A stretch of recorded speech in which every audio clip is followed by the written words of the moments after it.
from STPI, and I'll be moderating today's session. What we are going to do today, initially, we will have an opening remarks from Mohammad Jabbar Saab, and then followed by this, we will be have a presentation from the Amreli Steel from Abu Bakr Saab, and then we will have a panel discussion, expert panel discussion, in which they will give their opinion or their expert opinion that how we can actually add the value additions into the decarbonization drive when we are talking about the steel industry.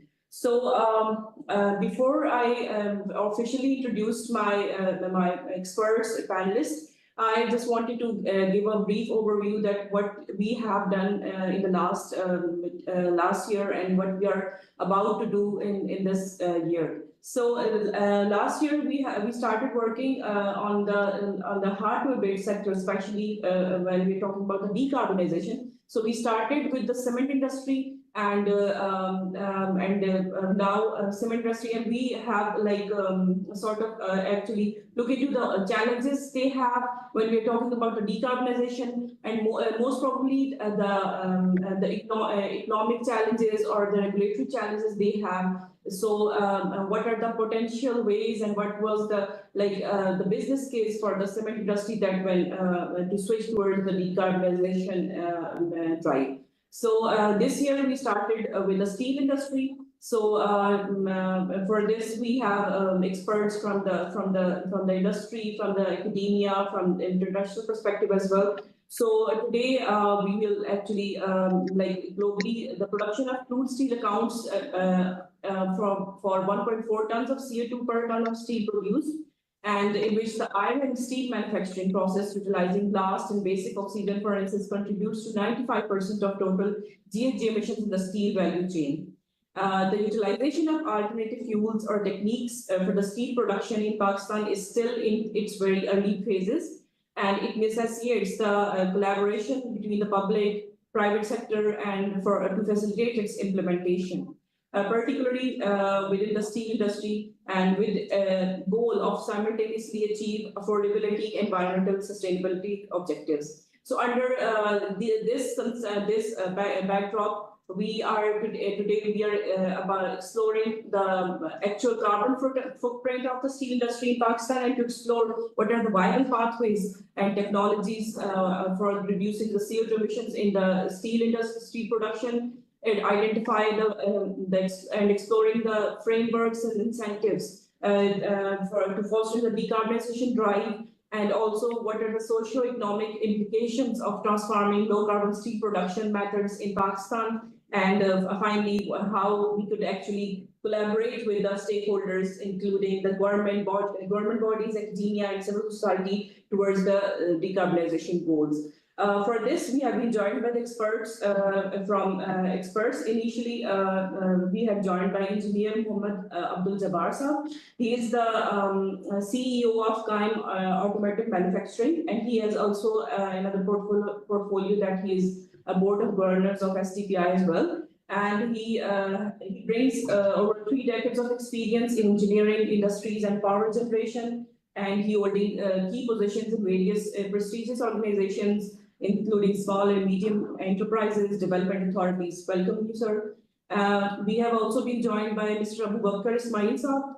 He is also from the Amreli Steel, and he is heading energy and sustainability section at Amreli Steel, and his expertise in corporate strategy and energy transitions and low carbon resources. And also we have been joined by Dr. Hina Aslam. She is the visiting research fellow at STPI, and also she is a visiting research position in joint capacity at World Economic Forum and Australian National University.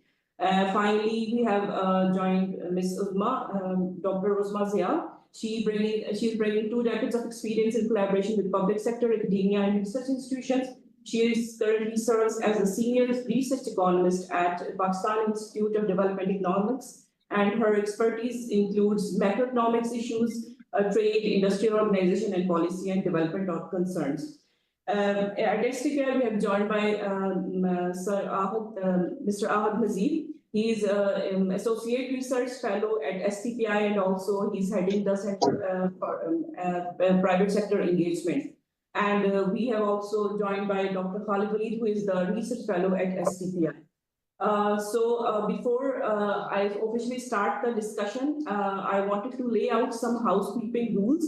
I would request our speakers to switch on their cameras, especially when they're speaking, if their network allows them without any instructions. And the webinar is recorded and it's going live on our social media platforms, LinkedIn, Facebook, and Twitter. So you can also revisit the discussion later on and share your thoughts on that. And I also invite my online participants for their question and answers to be posted, and they can also indicate that which speaker to address this question as well.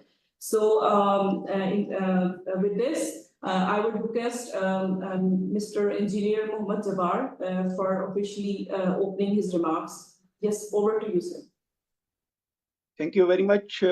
First of all, I think I'm really proud to be once again being associated to such engagements, because the last of which was in Karachi on 7th March.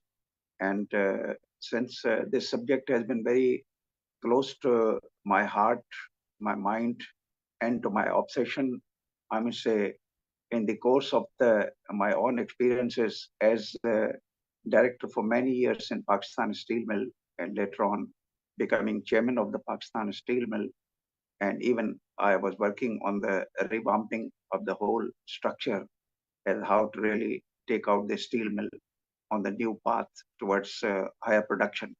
So these environmental values and all that, I mean, say these things were also integral while we were considering the revamping. But then being in trade politics for the last 25 years, the problems of the steel industry and steel as a whole also remained very close to my understanding and the requirements. But later on, when the situations, I mean, say, were more focused on correcting the situation in terms of climate changes, in terms of our vulnerabilities, in changes of our, I mean, say, not updated technology and lagging behind in the innovations, in a specific in the steel industry, very few, I would say, one of them, let me say, one of the three I would count on the Amreli. So I think rightfully we are discussing with the proper people on this issue. But the problem still remains, I think, in the side that some of the groups like Amreli, I must say, others who are also my friends in the steel industry, I must say they can corporaterize the thinking altogether to lead if we can really contribute towards the circular economy, towards the minimization of the wastages, towards better and optimal and engineering matured views being updated in terms of, I must say, containing, if not containing, let me use the word in reducing the CO2. And I must say SDPI has been very much present in the COPs. And I think in the last COP, due to some differences in European Union and United States, still there is a hope that the 29 will create some results. But I think I'm more interested to see that we internally are sort of making adjustments to really face the externalities, because these obligations like WTO, I would say, are now becoming global.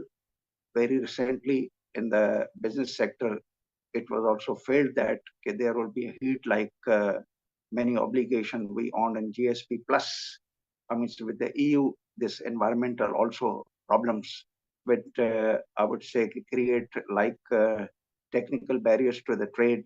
I mean, in the sense that we would be monitored, I mean, say, all along while being most vulnerable and contributing not as much as our population is or as our size is, but these are all obligations, because now here the question is of sort of utilizing the, I must say, materials, utilizing the science of technology, utilizing the workmanship, and utilizing all our efforts towards achieving the goal which would align with the international obligations.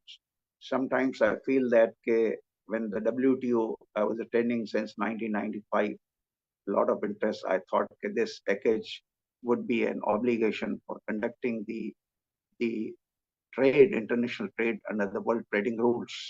But now I feel that under SDG 12, to read together with these obligations which are surfacing up, I think we have to be alive to the situation in which I'm say SDPI team has rightly picked up Amreli as as the partner in discussing this issue and picking up this course. Of course, I must say there would be a lot of advantages for individual corporates, and there would be more advantage for the country as a whole if we are coming close to the, I must say, needful requirement in terms of standard benchmarking on these issues. I think I can fairly remember that when the heat wave and smoke in Lahore started, we started thinking about that, okay, how these things are emerging so. And in my opinion at that time, which also we worked, I must say, on the empirical evidences basis, that the power plants in India were creating some problem due to the air, I must say, driftings, I must say, in accordance with the directions. So yes, all this mess is happening. But then if we focus on other issues which will come on a singular platform of, I mean, so when the world is together, I mean, instead we should try to put in our domestic efforts like SDPI, the biggest research think group. I would once again congratulate the team. I'm saying really keeping the pace with the requirements and keep on engaging, I mean, see the relevant portions of the subsector economies into this discussion and sanitizing the material matter that it all matters to the country.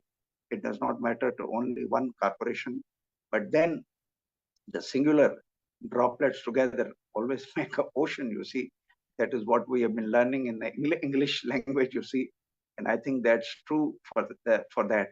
So I once again would like to say thank you to the people who have been invited. I mean, the people enriched with the knowledge, and probably they will sort of lay a foundation for further engagements of SDPI on other sectors, which are also need to be sensitized on this issue.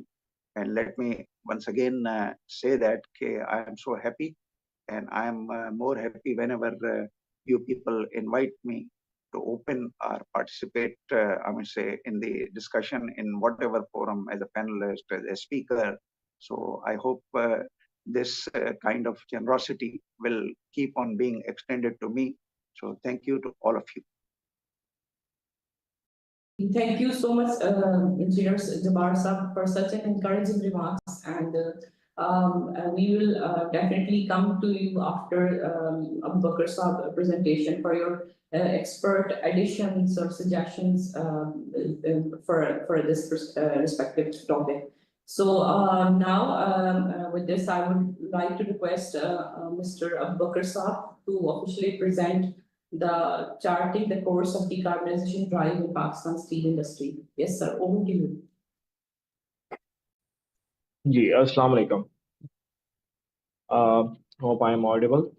So, Yes. so at the start, I will congratulate SDPI to arrange this webinar uh, for the discussion of decarbonization of steel industry. And obviously, this is a very important topic at the moment. And when we discuss and brainstorm the ideas, then obviously we can move forward ahead. So I will just start with a little bit discussion about steel, that the steel sector has very significant role in economic development of a country. Infrastructure development is an index to country development, which largely depends upon consumption of steel. और अगर आप लोग internationally भी देखेंगे तो GDP और steel consumption का एक डायरेक्ट रिलेशन होता है, आपस में को रिलेशन है कि जो भी हम डेवलप कंट्रीज हैं और वो जितने ज़्यादा आप देखेंगे कि आप आहिस्ता आहिस्ता आपकी जीडीपी ग्रो कर रही है और आपको इतनी तेजी से, तो स्टील इतना ज्यादा कंज्यूम हो रहा है। अगर मैं कुछ डेटा की बात करूं, कैलेंडर ईयर 2022 में चाइना जो है वहां पे पर कैपिटा कंजम्पशन जो है it's almost 700 kilogram per person per capita. Japan is almost 450 kilogram per capita. Pakistan is only 48 kilogram per capita, और जो कि this is the date of calendar 22। And by seeing the current economic condition, obviously at the current moment it will be reduced more than that. And if we compare with India for calendar year 22, it's almost, India has the double, almost 81 kilogram per capita. So one thing that is very important, that this sector is very important for the growth of Pakistan, for the growth of any economy in the world. Steel is very important. First thing. Second, I will discuss about that. What is the steel? Just for the I don't know who are in the audience. Maybe there are some persons that does not know about the detail. So basically, steel is an alloy of iron and carbon. There are some minor mixing of other materials as well for the strength. So there are basically two processes to produce the steel. One that we call the primary steel making, that is from the iron ore and basically coal. From the coal, we extract the carbon, and iron ore, obviously the ferrous, and we just mix it. And the technology used called blast furnace or blast oxygen furnace. And the second thing is the steel is scrap, because its nature is circularity based. So we can just use existing scrap and we just recycle it and produce it again in the you can say a fresh 100% steel that we can use in any ways, maybe on the long steel or maybe on any other products.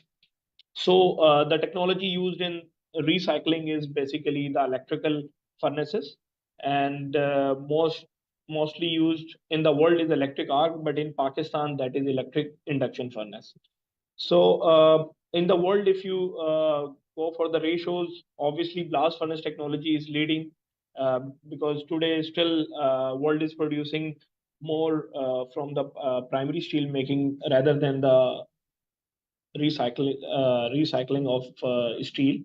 But in Pakistan, it's almost means, other than Pakistan Steel Mill, the major one, has this technology of blast furnace that is shut down. So all the private sector, because the point is of the economies of scale, usually use all electric type recycle furnaces. And in almost 85% industry has induction furnace, due to its low operating cost, and a few industries has electric arc furnace as well. So this is the basic footprint in Pakistan. So the next thing is, obviously we have we mean, obviously the world has identified few sectors that is hard to abate, and the most common one is cement and steel. And we can also cross check dig from the CBAM that Europe is doing, or they have highlighted top 4 or 5 sectors: electricity, cement, chemicals, fertilizers, aluminium, and iron. So these are the top sectors that are contributing in the global emissions.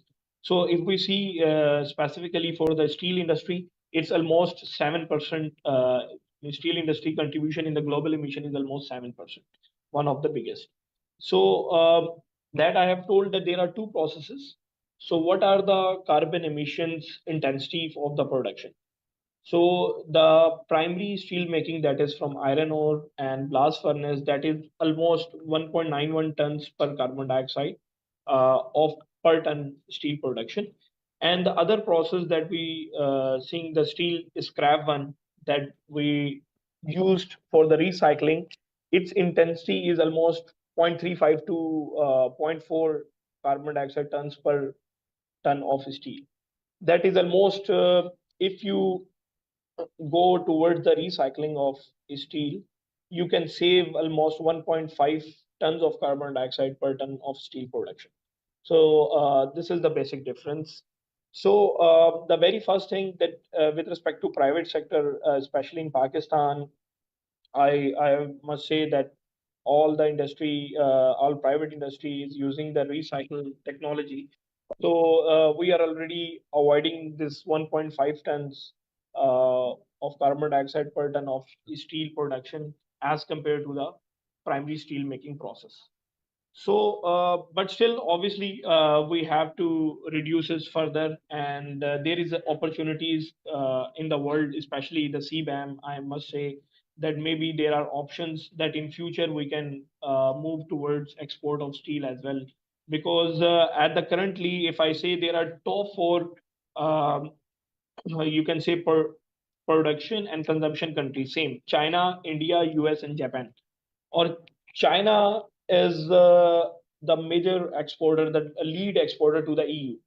So if today you will see the articles or research from Wood Mackenzie, they are saying the biggest hit after the CBAM, the biggest hit to the country is China, because they are producing mostly from the primary steel making. And when after 2 years, when they have the tax in forms of carbon tax from the CBAM, then the opportunities will be created for the recycle steel production countries. Obviously, there are other challenges, but I'm just talking about some basic things. So currently, obviously, Pakistan is not doing any export of steel business because there are two giants in your neighborhood, India and China. You cannot compete with the economies of scales with them. But after the CBAM, I am seeing that there are some opportunities will be opened for the steel industry of Pakistan as well, because they have the technology for the recycle and they are focusing on them. So this is the basic thing. So next thing, that how Amreli is seeing and what Amreli is doing, because this is the basic picture I have highlighted, that what is steel, what is the emissions uh, that our sector is doing. So I will quote here the US Department of Energy Industrial Decarbonization Roadmap, that obviously we are focusing on two things from them, but they have highlighted four major elements for the decarbonization as a decarbonization pillar for the whole industry. Means not only steel, but all other industries as well. The very first is energy efficiency. Obviously, with the energy efficiency, with the less consumption of energy, you can reduce your carbon footprint, very first thing. So we are also focusing on energy efficiency as well.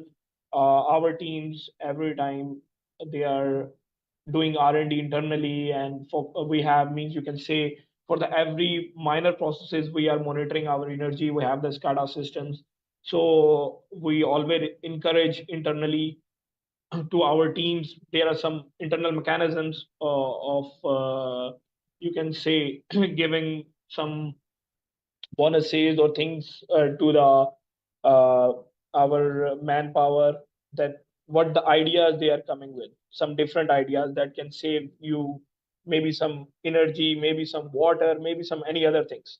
Because currently that we are not focusing on only the GHG or decarbonization. Basically, Amreli is starting has started its journey toward the ESG goals, means that some broader, and obviously environment is one of them. So this is very the first pillar. The second pillar is industrial electrification. Obviously, there are some that I have told. We have already the electrical technology, but previously there are some gas furnaces as well. We have some gas furnaces in our processes that use for the reheating of some you can billets. There are some process. I have to explain it again so that if anyone in audience does not understand, that first you from the scrap you made the billet, and then from the billet you use the rolling mill technology to make the rebars. So that in if you have rolling mill in between when the temperature of billet dropped, or you can, or if you directly purchase any billet from the market or maybe import or anywhere, so first you have to heat the billet till the rolling temperature. So previously, Amreli Steels have gas furnace for that, but 2 years back, Amreli Steel has changed this technology and procured induction heater, that we have replaced the gas furnace with the electrical furnace. And with electrical, obviously, in the future we have a plan to replace the input energy to the renewables.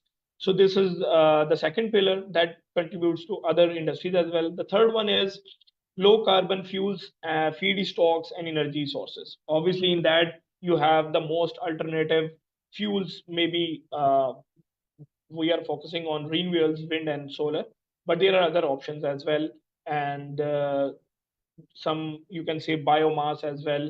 Currently, we are using the utility from the K Electric, our electricity, our main source is K Electric, the utility, but we are replacing it, have some targets in the next few years to replace it one by one. And maybe in 5 to 6 years, we want to replace the 50, at least 50% of energy with the renewables. Maybe the 50% have some people have idea, because steel is very energy rich, where it's not like 50% is very minor. It's almost we have current consumption is almost around 70 megawatt. So if you want 50% renewable, it's not like 35 megawatt, because its capacity factor is very low. We have to install almost 80 megawatt of wind and solar to replace the 50% of energy. It's means it's that much. And we have charted some internal you can say path, but it's still not yet approved so that I can quote it publicly, but we are working on that. So this is the third pillar. And the fourth pillar that is world is today discussing is carbon capture and utilization and storage. That is directly not applicable on the circular one, but when you are using the blast furnace technology and you are using coal, then you can go for that technology. So on these things, the world is going to doing the R&Ds, and obviously in the next few years, obviously when the technology matures and the cost will come down, you will see all these technologies coming up.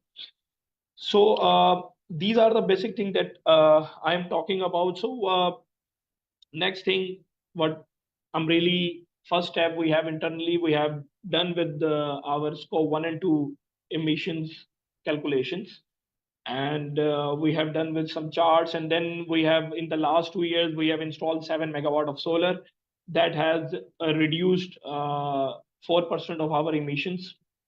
And in the next 2 years, we have a plan to install almost 15 megawatt of wind that is in pipeline and currently hold due to some economic conditions of the country.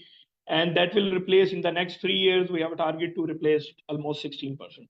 So the major issue is these are the different elements that I have discussed, that how we can reduce, and that can contribute to our NDC goals and the company goals as well. But there are many challenges at the moment in Pakistan, obviously we know. And the very first thing is our degraded economy. The first problem is, we know that our GDP is almost, I can say it's zero. Maybe it's quoting some one or something, but as our LSM, large scale manufacturing, is decreasing in the percentage, if you see year on year. And if I see only the steel sector as well, or maybe only Amreli, we are just operating from the last year when the economy is much better. We are just operating today on only 50% capacity due to the shrinkage in the economy. There is no demand, there is no much progress, there is no PSDP projects that majorly require the steel industry. So these are some, you can say this is the very big challenge that has halted the major projects as well. And we cannot move forward, obviously, without the external, good external conditions. The second thing is obviously the high cost of capital at the moment. If I want to go for any investment, maybe on the wind, maybe on the solar, or maybe on the technology or anything, obviously I need capital.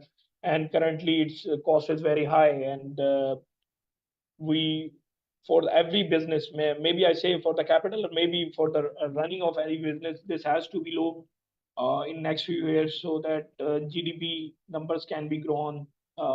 We can see some progress in Pakistan as well. So the very next thing, I think that is any incentive policy of the government. At the moment in Pakistan, if I put some extra capital to move towards a little bit percentage of green steel or lower my decarbonization. So there is no customer, you can say, customer is not willing to pay something extra or some premium to you that you are giving some product, because the buying power of the customer is already also degrading or eroding in Pakistan. But when we need some policies from the government, I think there is one important thing for the benchmarking. Maybe there are some standard studies for the steel sector, cement sector, chemical, etc. That what is the standard GHG emissions in Pakistan, the average, and then we can discuss that if any company can lower the emissions from this benchmark, then maybe certain any tax assumptions or any other incentives on that, maybe some lower interest rates offered to lower their GHG emissions. But still, we did not have any benchmark in Pakistan. So anyone, you can say, thought that this will be beneficial in the longer run. So I think government should identify these points and make some policies for the incentiveness of the industry, so they can put their capital in the energy efficiency, they can put their capital in renewable energy. And the next thing, I think we have discussed in the previously, as SDPI has discussed a lot about carbon markets and carbon pricing. I think this is also one of the tools that can be used to incentivize some of the industry.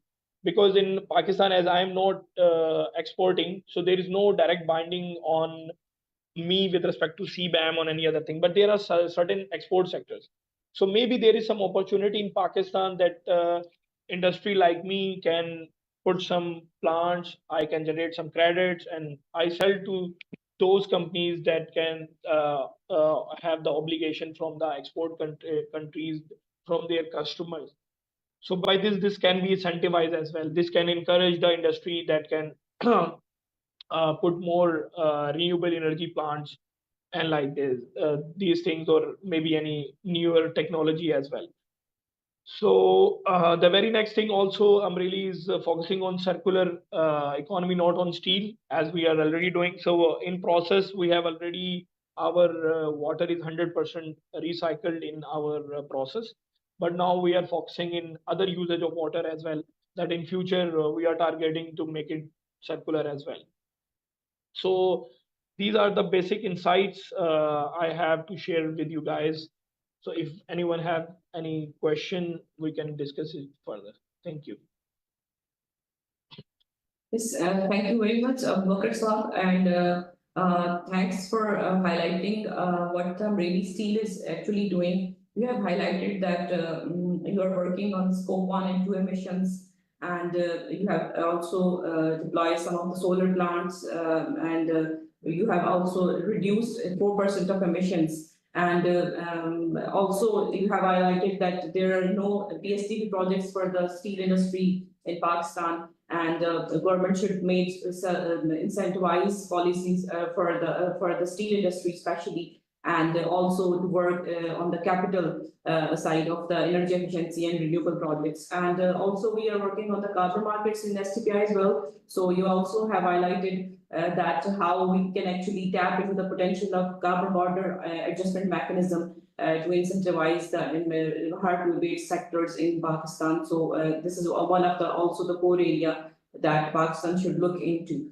We will come to you after the expert opinions, and if you want to highlight anything further, so you can add on that as well. So with this, now I would like to request Dr. Hina Aslam that Abu Bakr Saab has highlighted some of the points related to the regulatory gaps that exist in Pakistan, and also some of the opportunities that with the global side like CBAM type we are looking into. So in your perspective, what are the additions, or what are your perspective on that, and also how the government policies and regulations could be encouraging when if we are supporting the decarbonization agenda in Pakistan, and from an economic perspective, how you see that potential benefits and challenges are associated with the decarbonization in Pakistan. Yes, over to you.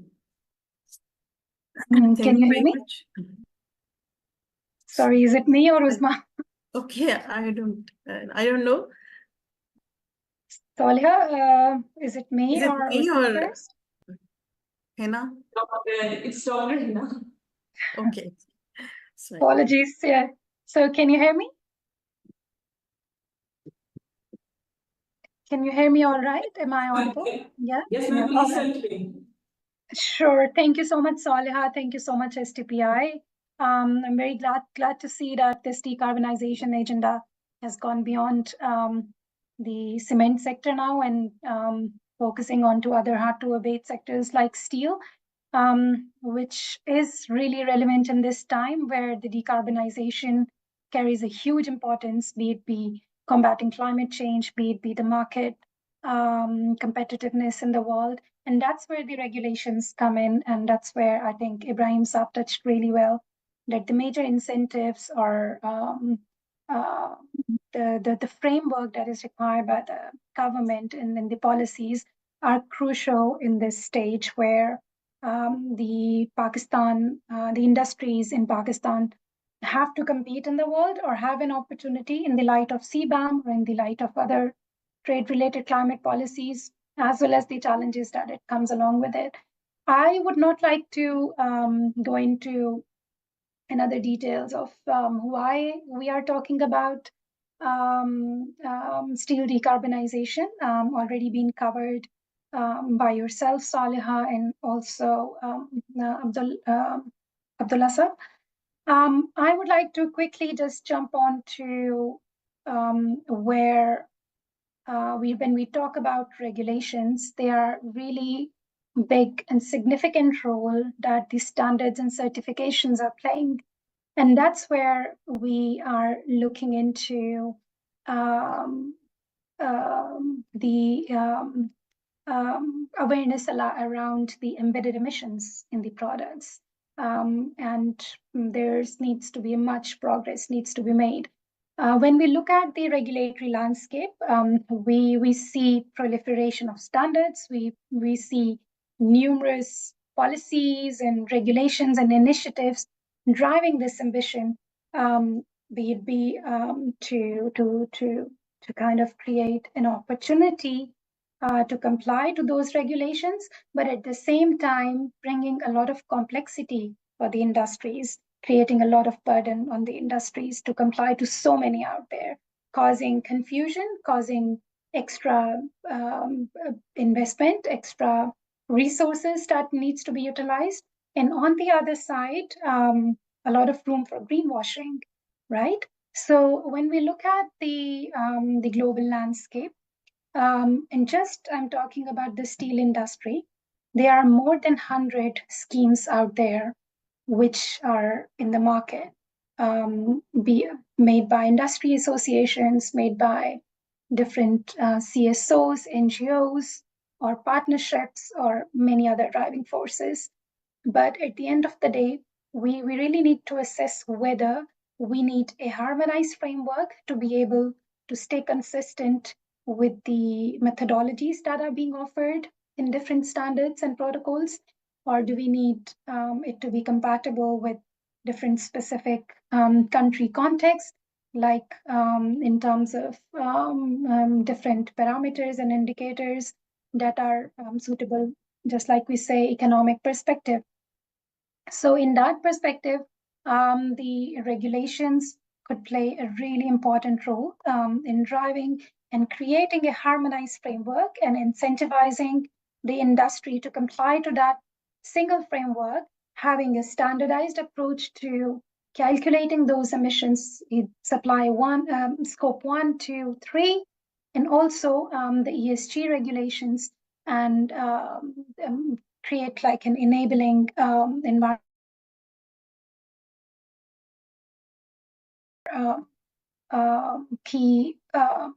Key parameters which are important. So data, the green procurement policy, enabling environment I have already touched upon, and lastly, political will. So in Pakistan, in recent years, we do have government's will in mitigating climate change, climate policies or NDC commitments, but much more to discuss about how are we going to work upon measuring the embodied emissions in our products, in our industrial products, how we are going to comply with the disclosure requirements out there, and how do we encourage the government to partner with private sector to create this enabling environment to enable a thriving global market, and how we can, bring in this perspective of the net zero or low carbon or green steel markets in the international world. And that's where another crucial point is that why are we talking about there are so many regulations and protocols and standards out there is because there is no consensus upon what do we really mean by green steel or what do we really mean by low carbon steel or decarbonization pathway. So we do have options. We have heard about CCUS.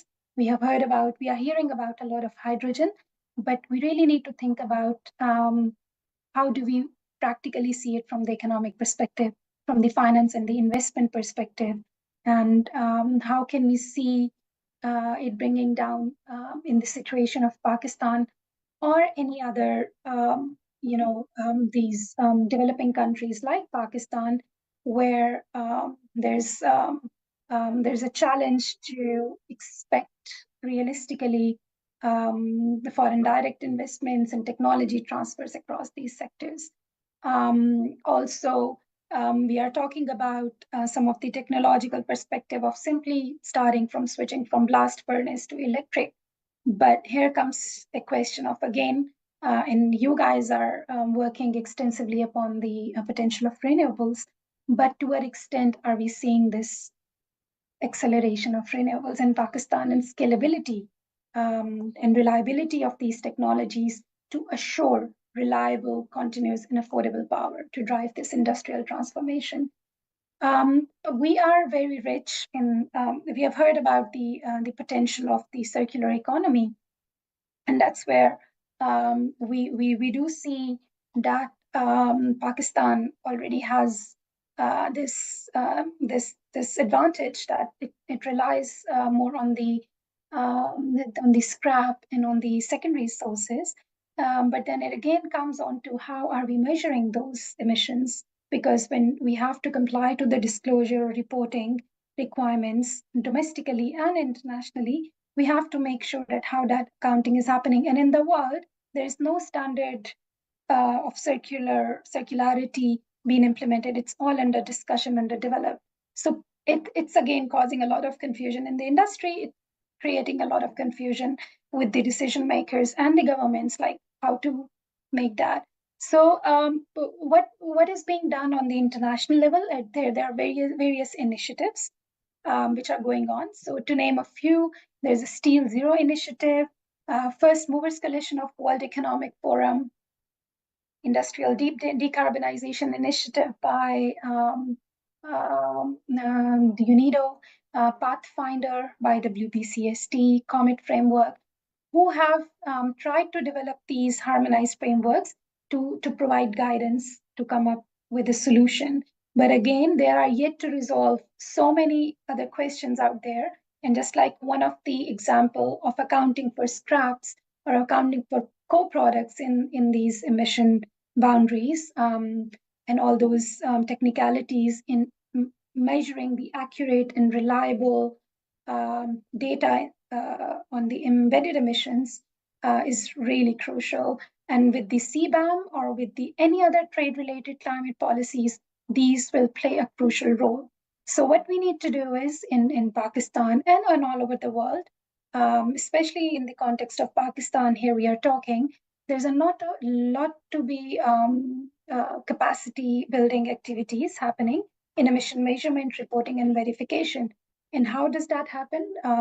Of course, with the international collaboration, with the partnerships, with the community and cooperation, they have to come up with these solutions and these development initiatives that could inescapably link these pursuit of the low carbon transition and decarbonization, and of course the development.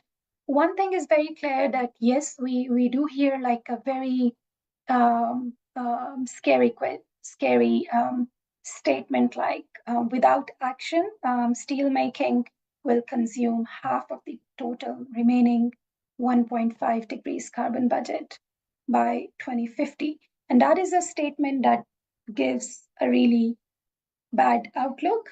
But the good news is that there are technological solutions, and there comes another gray area, that how to materialize it from the finance and in the investment perspective, given the economic situation of Pakistan, given the other challenges, be it be the regulatory, be it be the political and the enabling environment, or be it be the demand for the green steel in the global world, and how Pakistan can pitch in well.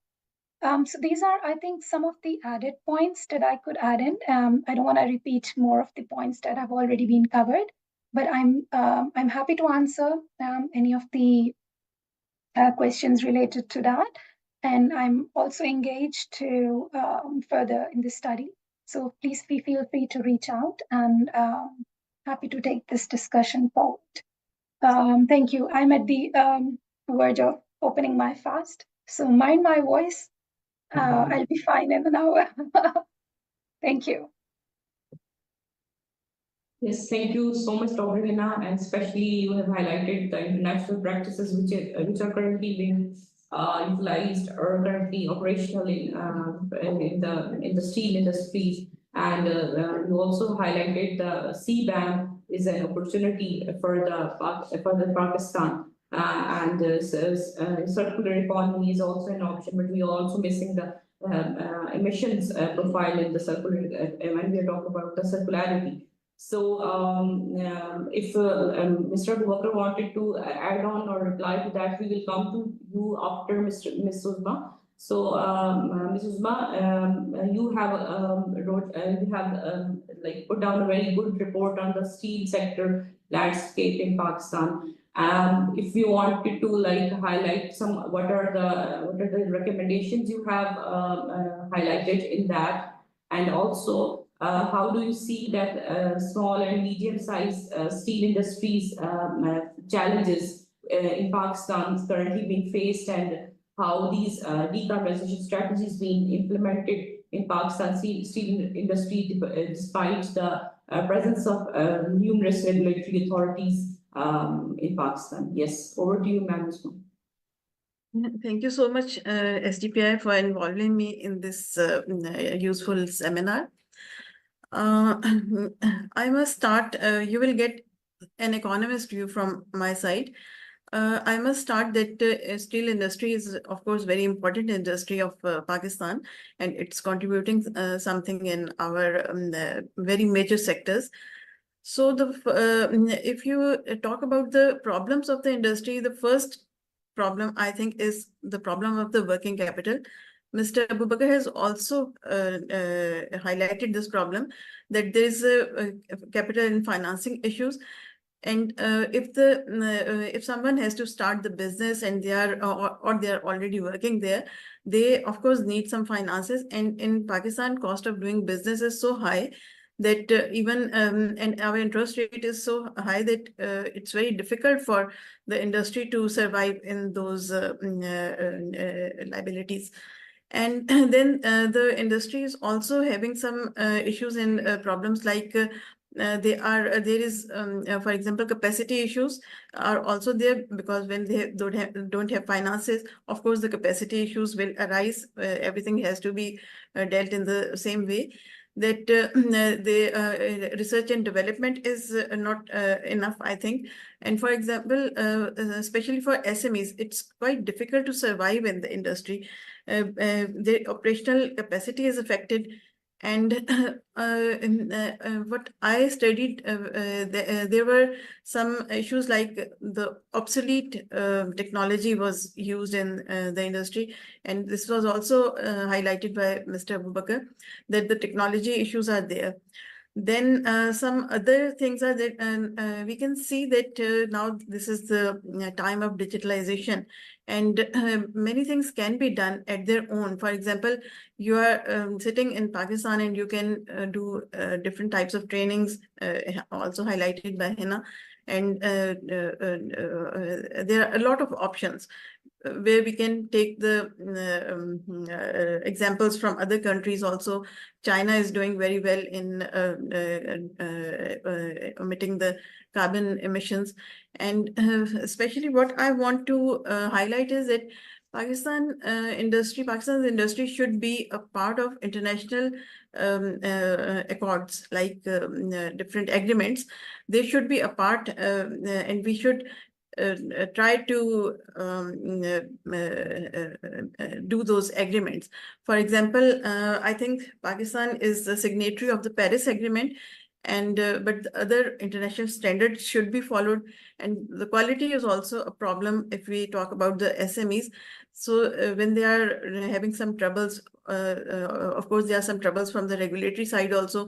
I was quite shocked to see that there was no policy for steel sector, although they were emphasizing on it multiple times, but still there was no policy when I was working on that assignment. So these are some of the problems. And then the outdated technology and small units, of course, they are also having the energy issues. Cost of utility is very high, and energy issues are very worrisome for them. Nowadays, this problem is getting more and more worse. So these were the issues which affect the operational efficiency of these SMEs. And one thing I also want to highlight is that in Pakistan, our institutional capacity is also weak. It's not only industry who is at some fault. The other side is also lacking the capacity, the institutional framework, the law and order, and policy issues, of course. So these were the important points in my mind. Yes, thank you so much, Ma'am Muskan. We'll come to you after Abu Bakr Saab as well for any further additions you want to do. Now I will request Mr. Ahad Aziz. So, sir, if you wanted to highlight some of the potential areas where Pakistan can actually pitch into, and any further additions from your side, please. Over to you, sir. Thank you very much, and especially thank you, Abu Bakr Saab, for an excellent overview of the great work that Amreli Steel is doing. So philosophically, I follow Machiavelli, and I believe that no one does anything good or ethical without an economic incentive, or whether their customer or investor forces them to, or the government regulation forces them to. And this, of course, might not be true for large corporations, but especially when we talk about SMEs, and I think Ma'am Uzma also pointed that out.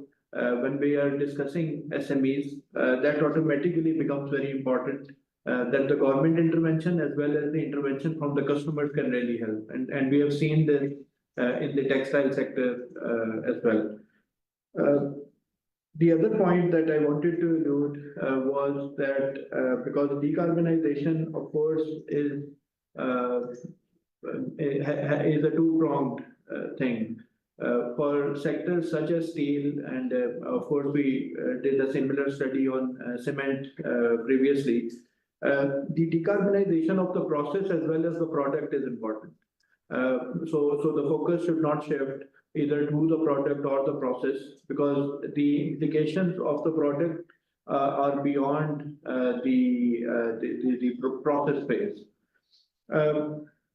So some of the main recommendations that can be generated from this is that I believe for steel sector, especially, not only talking about the processing that Abu Bakr Saab alluded to. Like, for example, I've worked in a foundry for about 1.5 years. The emissions, the GHG emissions are, of course, the bigger worry, but there are other emissions as well that we need to be taken care of. Secondly, I believe that environmental considerations, again, of course, this is a top-driven agenda, but it requires a lot of buy-in at the lowest labor level. So while we focus on the environmental aspect of the triple bottom line, it's very important that we also focus on the social and economic aspects. So the labor force, how they are being trained, how they are being involved in the decision making that is taking place. I think that is the full solution that we need to be looking at. Furthermore, just one micro point, because I've worked with some SMEs on this, is that normally people, and that is somewhere where we were trying to shift some of the steel industry from diesel generators to gas generators. So at that time, the main issue was that the induction furnace normally has a current surge at the startup. And that usually increases the maintenance cost as well as other issues. So I think we unless we find a solution like storage solution, it will be very difficult to fully go green on the energy supply side.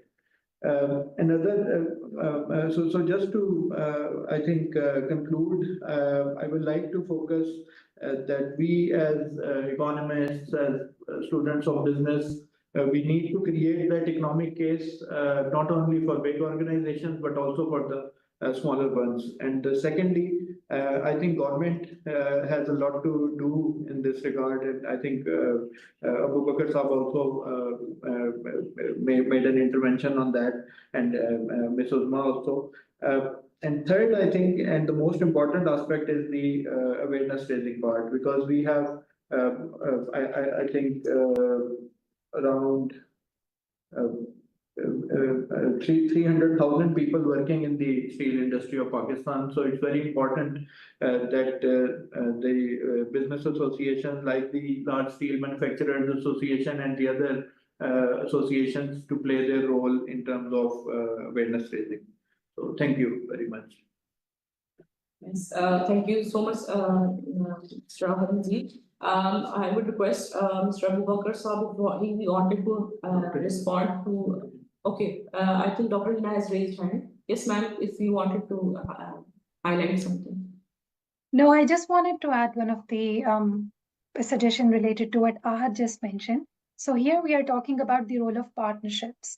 And I think that is where we're not seeing at government as the sole player in decarbonizing, but actually the private sector can actually help the government. So it's very crucial that these partnerships, so just like public-private, but financial institutions, other institutions, they should play together, making and overcoming the challenges together. There's a lot of differentiated capacities in the public sector and the private sector, how they could be bring together in their capacities to provide a solution, a way forward. I think that's a point linked to what Usma has also mentioned, that we don't only have the industrial sector capacities, we have strong capacity issues from the institutional. So we could easily, have a collaboration where some of the capacities that private sector have can be translated to the institutional level, and from the institutional level, we could help them make better decisions. So it's really important, especially when we were talking about creating an enabling framework or a benchmark or something. Then it's easily there are solutions out there which maybe industry would know of and the decision makers want. So this gap needs to be really fulfilled. So I think I'm just summarizing what Ahad has said. Thank you. Yes, Abu Bakr Saab, if you wanted to respond to the suggestions that Ms. Uzma has given, Dr. Hina has suggested, and Mr. Ahad has put down. So over to you. Yeah. जी बिल्कुल. So the different point that I've discussed, so उसमें से कुछ points को मैं just reiterate और highlight करूँगा अपने view के साथ. The very first is that the steel sector is very informal in Pakistan. The very one of the biggest challenge with respect to, I can say, the formal players, as Amreli Steel is public limited. We are registered on stock exchange, and the very few 3-4 companies are there. If you compare steel sector of Pakistan with cement sector, you have 15 to 20 major players that are mostly are listed, and you have all the data with you. But in Pakistan, the 80% is totally informal. The very first challenge to the industry that is formally registered, that report their all the numbers, etc. The one of the important point is that is hitting the industry currently is smuggling. There is smuggling of steel from mostly from Iran and secondary from Afghanistan. So this is one thing that is majorly bleeding the steel industry as well. The other thing that Ms. Uzma has talked about related to the higher energy cost. That higher energy cost, and we're talking about the SMEs. So उसपे one of the important point, SMEs hit हो नहीं रही, SMEs बंद हो गई हैं. And I know the steel sectors industries as well. From the last few years, from maybe before 2-3 years, there are means that I know 6 to 7 industries in Karachi that are there now. They are not operating. I know the in the other fields as well. So SMEs has a very, you can say, very bad hit from this economy, especially the energy prices. The other point is related to steel policy. We have made one association, that name is PLSP, Pakistan Association of Large Steel Producers. So we are making our efforts to have some steel policy in Pakistan for the longer term. So obviously industries can see that how they can invest in the technology in the longer run, and what are the incentives or maybe the attraction given by the government. But still there is no steel policy approved or on the papers. There are some drafts that PLSV has given to the ministry and has discussed on various forums, but no progress on that. The other thing that Ahad has told that, sorry for 1 minute. So only Amreli employs more than 1,000 manpower. Only Amreli employs more than 1,000 manpower. So if you go for the complete steel industry, I think is maybe in the, you can say 15-20,000 manpower is employed only in steel sector in Pakistan. There is a lot of industry. Just I'm clarifying some points that I've discussed. So one of the other point related to highlighted by Dr. Hina, obviously there are various standards, and you can say the options, framework, standards for the ESG, for the GHG emissions, and many things. And also for the net zero, there are different bodies and things. So obviously you have to choose something. So for Amreli, we have for the calculations, we are using GHG protocol. And with respect to ESG reporting, we have targeting IFRS S1 and S2 in the next financial year to just make our things according to that standard. But obviously there are GRI, there are other standards as well. And with respect to when you go for IFRS S1, S2, for particularly for the steel reporting industry, we will accompany the technical standard, the SASB one for the steel. So, but there is a lot of things in the world. There are very different options, but you have to choose something to move forward. So the last thing, just I want to add that with respect to this, that they're told that only with respect to, you can say, the carbon dioxide emission budget for the steel industry. This I can say the SBTI. SBTI made one standard and path for the steel industry as well.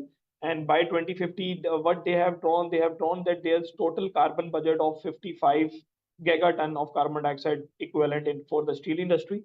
And the ore based is 48 gigaton, and scrap based is 7 gigaton. And we have to reduce current, especially we have to focus on ore based, and we have to reduce it to very minor level by 2050.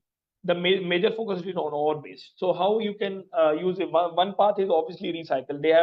They have made various paths. When you go for SBTi standard, they are saying that when you have 50% blended of recycle, then you have 80% recycle, etc. But there are some R&D going on in the world. The major emissions is of the heating process, either in cement, either in steel, either in you can say chemicals. So when you have some maybe any breakthrough on the technology with respect to you can reduce the ore to the iron. Currently, it's more than 1500 degrees centigrade. So there are some. I have seen some breakthroughs or R&Ds going on in the world. The one name is Electra. They have make some process that they can do this iron ore reducing only at 60 degrees centigrade. But this is only you can say they are in testing phase. So I think in future, maybe after 3, 4, 5 years, when we have different R&Ds and we have some different technologies, so there will be some better paths to that we can achieve the net zero in the steel industry as well. So thank you from my side.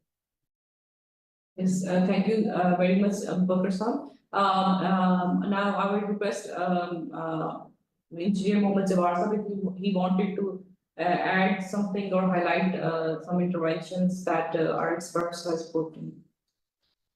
Then we will go towards the Muzaffar Ali Saab.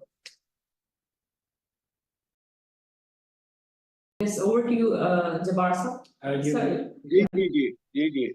Thank you very much. I think I was really listening very carefully and were trying to analyze that what would be the production or productivity of the day. You see, I always try to analyze, that way. I think from Amreli, yes, he gave a overall view of the whole situation, but mainly, I must say, he was focusing on one thing. Can you hear me? It's okay.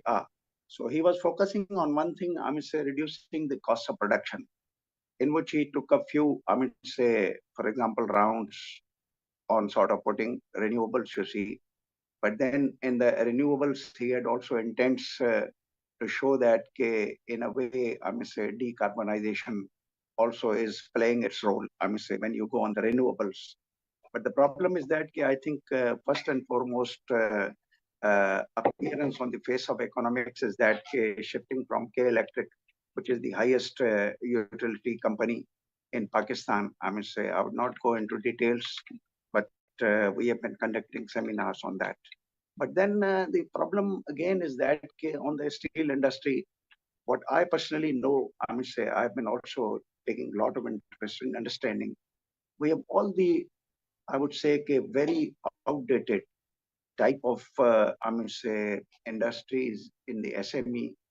I mean, say, let's say, first 3 and the rest 7. I would just count like that in the steel industry. So the first 3 are even competing cost-wise against each other, you see, because in the first 3, at least 2 are my friends. Their boss, Abbas, is my old friend. Then on the other side, FF is also my old friend. Then the 7 are also having a cost which is at least 11% higher than that. Then I have also analyzed the other 50s. I mean, say, what are their costs? I mean, say, I don't want to go into the discussion how they manage their cost. I mean, say, in a way of this complicated system of I mean, sales tax and all other. I mean, say, he pointed out that he had approached government of Pakistan in large scale and all that. I know something about that. The problem is that what I personally think that maybe we at the SDPI should think about picking up some case models as how the world is now moving, you see. And we have to sort of then engage with debates with all these people, because these people are 3. I mean, say, at the top, and the 7, I mean, say, over there under them, and the rest are categories. I know 27, 24. I know almost all the rolling mills and all that. So anyway, so if we pick up if you have heard very recently, The Nippon was trying to enter into US market with US steels only on the crux value of one thing, more efficiency, you see, decarbonization. So that means there are certain benchmarks and certain innovated systems and technologies which are taking place. And I think maybe we should, I would just advise you people, of course, I'm a part and parcel of you people. I can be over there. Okay, we must find out what advices we should give them. Maybe we should start interacting with the, I must say, planning commission. Maybe in some PSDP project or some grants, we can start digging out these information, then advise these people. Because as far as I think that with abundant caution, I will say that I'm also director in Pakistan Standard Quality Control Authority. I know Amreli was also struggling to, I must say, seek a enforcement of a standard which is under the PS mark, you see. So that shows that we are struggling with the very primary hurdles, you see.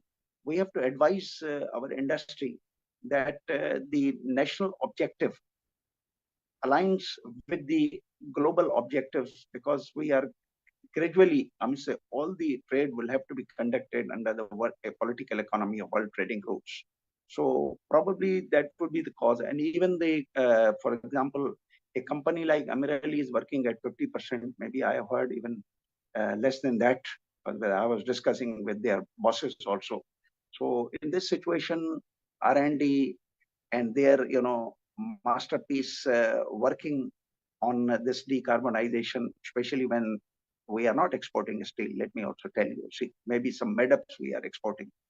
But then the problem is that in the given situation, this thrust of going after this premium of the requirement of the global rules like decarbonization, all that doesn't appear to be a priority. I'm saying, okay, let's say 3 companies, 4 companies, they may be alive to that, but still due to the financial constraints, you just heard him, he was talking about 50%. I even heard that it is less than that. So maybe I also heard your other researchers, some of them were also focusing on the financial constraints. Some of them were also focusing on the, unavailable sort of access to finances for the SMEs, which also remains a dilemma, because even the 6% of the credit of the whole credit available goes to the private sector. The rest government is picking up, you see, nowadays, because of this autonomy of the Central Bank of Pakistan. So I think as a premier research think tank group, should help, industry in Pakistan. Of course, these engagements help us to know what are their issues and why they are not accelerating on the requirement of this decarbonization picking up of the course. So this is my personal advice. Though I love to talk more, but I think I'm also watching the timetable. It is at 12:30. So I think that before closing, I was just again checking my watch, you see. So I hope I have been able to communicate some message which was very much necessary. As far as Amreli was talking about that, since I have experience of working 10 years in Pakistan Steel Mill, which basically blast furnace base, the base recovery, was being used for producing electricity, which I think they do not have. All other people who are in induction furnaces and electric and all that, they are not, like Pakistan Steel Mill, because working on basic blast furnace, technology. So these are the also handicaps. So over there, but I think all the handicaps nowadays are being substituted by the change in considered values of the technology. Things are fast changing in the world, you see, and we have to pick up. So for steel industry, I would say we pick up a case study, I would say from our partners in the overseas, and probably we can also help them. We move things and integrate ourselves with Professor Saab, who has become again is also a friend, and also I think he has a lot of interest in SDPI. So let us help the industry and let the industry help us in knowing exactly is their exact requirement to which accessibility is possible and doability is also feasible. So thank you very much for giving me so much time. So once again, I'm thankful to all of you. Yes, thank you so much, Engineer Jivar, for highlighting the challenges and potential areas where steel industry can actually look into. And shortly, I would request Dr. Muzaffar Ali if he wanted to highlight on the steel industry perspective. Yes, sir, over to you. Thank you very much. I'm Dr. Muzaffar Ali from UET Texla. So thank you to SPTI for giving us this opportunity to listen such a wonderful talks.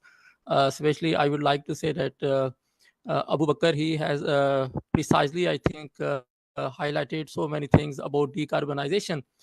As I'm from academia and currently I am in China now, and we are working on some projects. The first thing which I would like to say that for decarbonization, one of the way is also to treat your wastewater.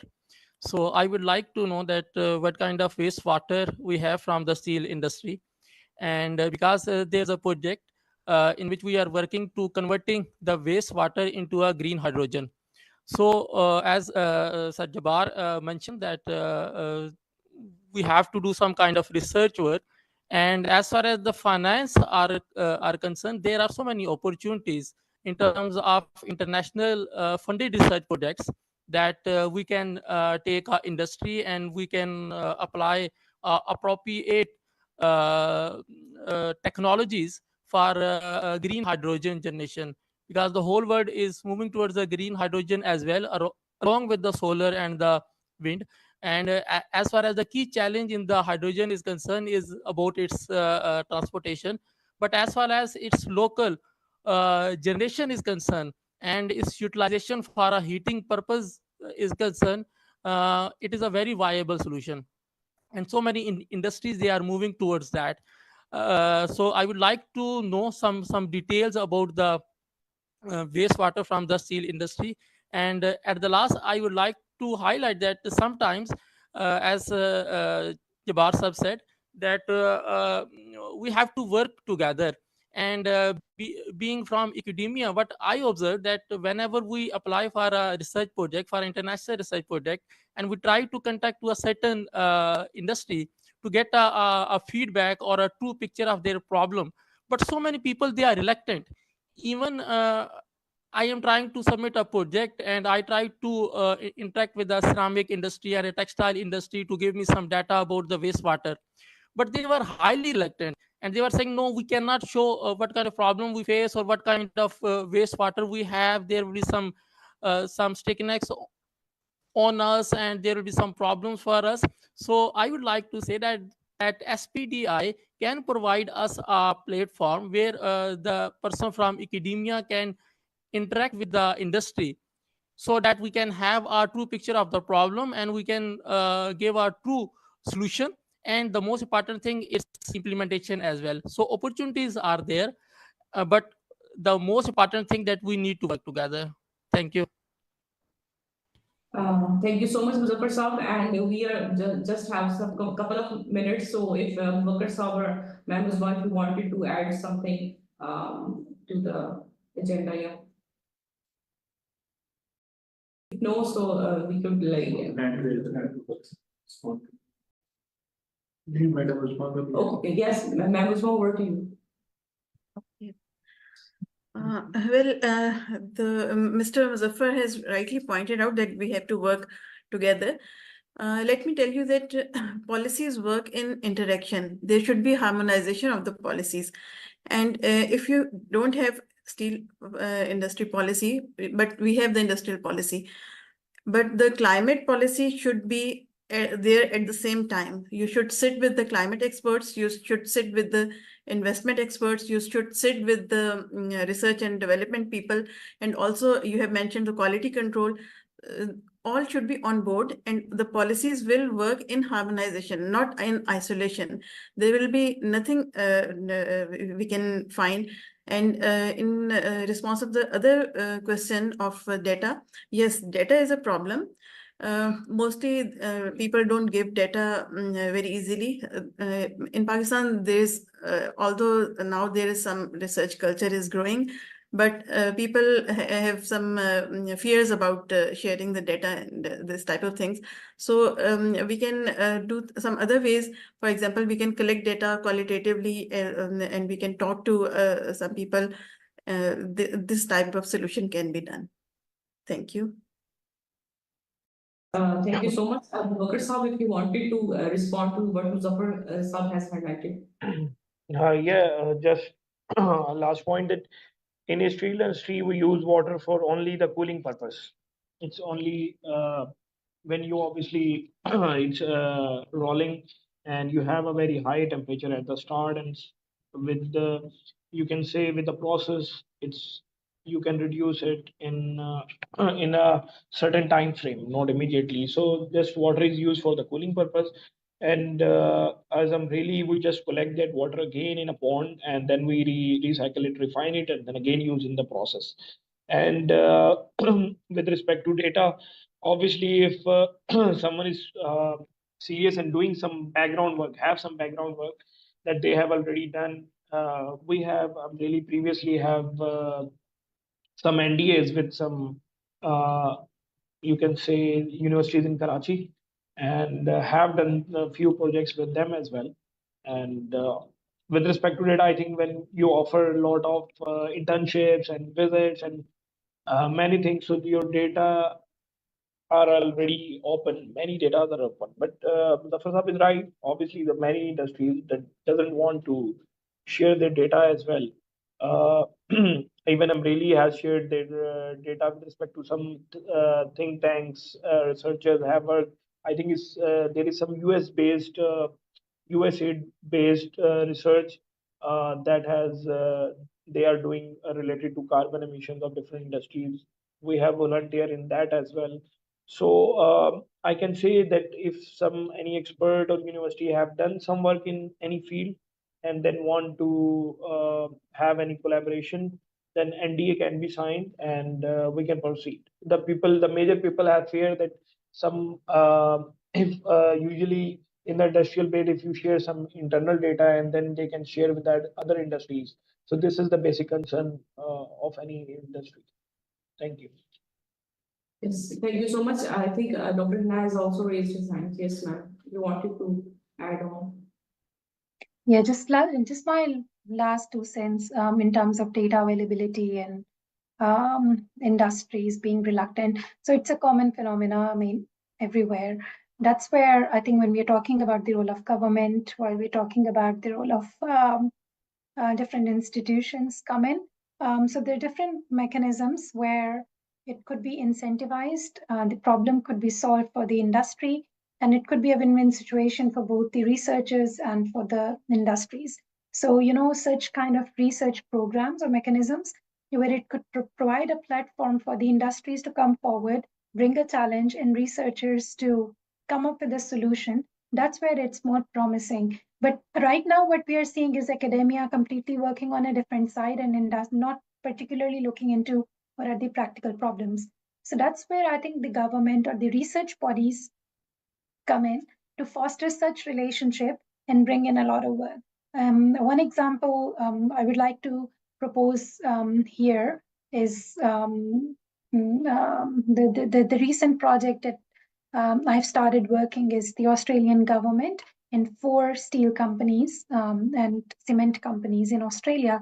And that's a partnership offered by the Australian government, and the industries have to participate as part of their program and the mechanism. And then that's kind of building in the relationship and having an inclusive approach to have a more forward-looking and a solution seeking approach rather than bringing into perspective from the other technological or R&D side. Of course, that's going to feed into it, but from the partnerships perspective, I think it's very crucial. So thank you. That's it. Yes, thank you so much, and thank you all of the panelists and experts who have actually give time and to our webinar, and also we will come up with a report and a short report with your suggestions and recommendations into. Now I would request finally to Dr. Khalid that for the vote of thanks from STPI. Yes, over to you, sir. Thank you so much, Alia. I hope I am audible. Okay, that's a good news. Usually I'm not audible, but thank you so much, everyone, especially Engineer Jabbar Saab, for your kind intervention and your kind words and a way of guidance that you shown to us that STPI can be a platform that can link these important stakeholders, and we can sort of initiate this drive to not only environmental drive or decarbonization drive, but it could eventually lead us towards an industrial path that Pakistan should become in near future as well. So thank you so much for that. I will give my vote of thanks to participants by summarizing their points because they have highlighted many important points, starting with Engineer Jabbar Saab's framework that he very efficiently alluded to, is that we need engineerily matured, economically sound, environmentally safe, empirically analyzed, and efficiently corporatized steel sector, so that we are not only producing steel, generating demand, but we are also compliant with environment as well. Abu Bakr Saab is always so kind to SDPI in providing, giving remarks and his expert opinions today. He very eloquently highlighted and explained the steel sector for us. This would have very academic sort of value as well when we would be sharing the report and findings and proceeding of this today's event. He highlighted CBAM as opportunity, which was very very unique aspect of CBAM for me as well, because as a student of economics, I considered CBAM as a restrictive sort of policy, but afterwards, after today, I would be thinking CBAM as an opportunity for Pakistan, and that can open doors for Pakistan's industry to be more trade competitive and looking for economies of scale, building on this environmental agenda. One thing that I am concerned of is Abu Bakr Saab mentioned that they are using K Electric's electricity about 40 megawatts, and they are planning to generate their own electricity, which would be based on renewable energy, which is a very good thing. But my concern would be that in this scenario, Pakistan's they would be, I mean, going off grid, and that would create problem for national grid of Pakistan as well. So we need to sort of this provide us a platform where we can build a case for Pakistan's decarbonization of power sector as well at an aggregate level, so that the power mix generation mix is more renewable, so that industry they sort of link to national grid, and not only we generate electricity demand, productive electricity demand, but at the same time we are generating renewable energy as well. So this is one of the key finding or what my key concern from today's meeting. Second, Abu Bakr Saab also mentioned that we need to create the industrial demand. So we need to link industrial growth with economic growth of Pakistan, which is sort of a decouple, and taking it to one step further, we need to couple it with renewable energy and decarbonization drive as well. Dr. Hena always very eloquent and very informative in explaining the international best practices. Dr. Hena, you are very right that there is confusion, there is greenwashing, uncertainty. If we see these carbon border adjustment mechanisms and other sort of mechanism, restrictive policies, carbon content policies and carbon restrictive policies. You also highlighted that emission measurement and reporting would be a challenge for developing countries, particularly for Pakistan, linking it with Abu Bakr Saab's point that Pakistan's steel sector is already so informal. If we have, if that sector, got to do this measurement and reporting as well, that would be a very uphill and far cry sort of task for them as well. Dr. Uzma highlighted working cost of capital, steel industrial policy. Obviously, these are missing in Pakistan. Not only for steel, I guess in every sector, we need to sort of integrate these policies together so that we can linking economy, energy, environment, the 3 E's of Pakistan for effective policy implementation. Ahad mentioned two-pronged policies and the just transition element, which is very important in Pakistan because Pakistan being the labor-intensive, labor-abundant economy, we need to safeguard the interest of labor as well. Any drive of decarbonization that is capital intensive in nature, that will cause layoffs of thousands and thousands of workers as well. So we need to be aware of that aspect as well. Just transition is the way, orderly just transition that can not only make economic case for decarbonization, particularly in steel sector, but then we can have this social and environmentally and equitable development sort of aspect linked to it. My 2 cents would be we need to have this integrated sort of policy solution where we do macroeconomic policy making, generating industrial demand, linking our economic growth with industry, keeping the environmental concerns on board because the engineers have rightly mentioned that there is a political economy of trading framework that is being developed and going on. There would be trade wars between USA, Europe, China in terms of these carbon border adjustment mechanisms. So we need to be aware of that as well. So we need to link industrial policy with environment policy, and maybe at some point Pakistan also need a national carbon policy as well, so that we can have not only put a price on carbon, but also we use that carbon policy for incentivization sort of measures as well in terms of carbon markets, carbon credits. Maybe there is a emerging trend of scope 4 sort of emissions. Those emissions, those are avoided by a firm. Those are scope 4, and those scope 4 emissions can be translated into their carbon incentives. Lastly, maybe Pakistan, the new government can sort of look into the legislations on the basis of maybe Inflation Reduction Act as well.